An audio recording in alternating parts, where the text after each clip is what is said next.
Army chief general Qamar Javed Bajwa کا کہنا ہے کہ ملک دشمن عناصر کی سازشیں ناکام بنانے کے لیے کوشاں ہے۔ ISPR کے مطابق army chief general Qamar Javed کی زیر صدارت GHQ راولپنڈی میں کور کمانڈر کانفرنس ہوئی، جس میں جیو اسٹریٹجک صورتحال اور سیکورٹی امور پر تبادلہ خیال کیا گیا۔ کانفرنس میں علاقائی امن، بالخصوص افغان مفاہمتی عمل پر پیش رفت پر اطمینان کا اظہار کیا گیا۔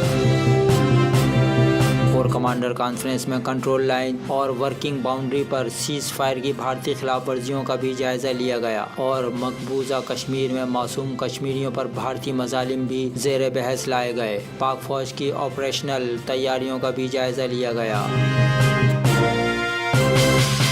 کانفرنس میں army chief general Qamar Javed Bajwa کا کہنا تھا کہ ملک دشمن عناصر کی سازشیں ناکام بنانے کے لیے کوشاں ہے۔ سرحدوں کی حفاظت کے لیے رد الفساد کے تحت آپریشن جاری ہیں۔ اپنی سرحدوں کے تحفظ سمیت مربوط قومی رد عمل پر بھرپور توجہ ہے اور پاکستان کے خلاف سازشیں ناکام بنائیں گے۔